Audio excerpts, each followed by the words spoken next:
Tendance, mon ami, chaque soir en ouverture de Smart Bourse, Pauline Gratel est avec nous et vous apporte les infos clés du jour sur les marchés. Bonsoir Pauline, Bonsoir. C'est la France qui est à l'honneur ce soir. Oui, le CAC 40 bondit de 1% pour inscrire un nouveau record et dépasse ainsi pour la première fois les 8400 points.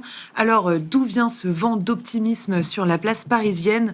Le CAC 40 est soutenu par une vague de bonnes publications, à savoir celle d'Essilor-Luxottica, poids lourd de l'indice français qui bondit de 8% au plus haut de la séance. Oui, et puis les investisseurs n'ont pas salué que les résultats d'Essilor. D'autres publications ont trouvé grâce aux yeux du marché aujourd'hui. Oui, ceux de Legrand, Michelin ou encore Hermès. Le CAC 40 est tout de même lesté par Sanofi qui annonce un changement de directeur général qui fait trébucher le titre de 5%.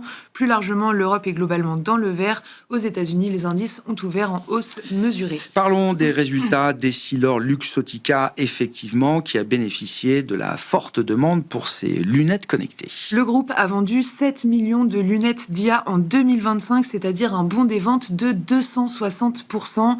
L'an dernier a vraiment été marqué par une envolée de la demande des objets connectés.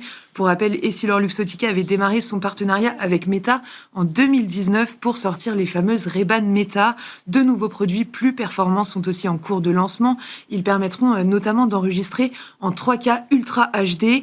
Au-delà des lunettes connectées, sur le seul 4e trimestre, Essilor a surclassé les attentes avec des revenus records à 8 milliards d'euros en hausse de 20%. Dans le secteur industriel, en Europe, on notera la belle publication de Siemens, là aussi, qui profite de l'infrastructure d'intelligence artificielle en général, tout comme Legrand, qui est en hausse et qui a lui aussi bénéficié de son activité dans les data centers. Oui, Legrand fait état d'un bénéfice net en hausse de 7% à plus de 1 milliard d'euros en 2025, soutenu par la forte demande en IA, les acquisitions et le dynamisme dans les centres de données.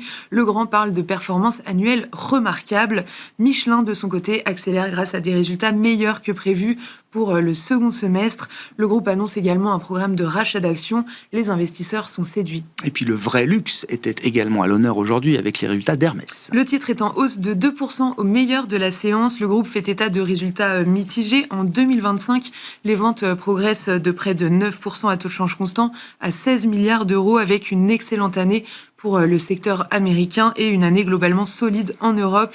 Le bénéfice net, en revanche, est pénalisé par une taxe imposée aux fleurons de l'économie pour éponger la dette publique de la France. Sans cette surtaxe, le bénéfice net aurait progressé de 5,5%. Côté américain, les investisseurs ont pu regarder les comptes de Cisco. Le fournisseur d'équipements réseau plonge de 8% dans les premiers échanges. Les investisseurs s'inquiètent à propos des marges. De plus, la prévision de chiffre d'affaires annuel est inférieure aux attentes.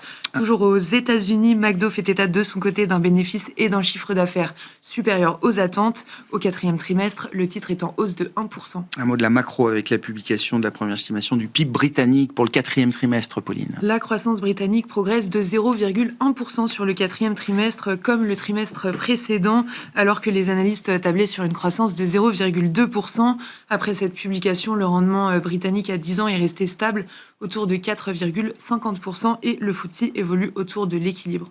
Pas de gros mouvements à signaler sur les marchés obligataires. Quel sera le programme à l'agenda demain pour conclure la semaine ? Les investisseurs arbitreront demain les résultats de Coinbase et L'Oréal publiés ce soir après la clôture et ils prendront connaissance demain de ceux de Moderna, Safran et Capgemini. Côté macro, on attend l'inflation américaine du mois de janvier et la deuxième estimation de la croissance pour l'ensemble de la zone euro au 4e trimestre.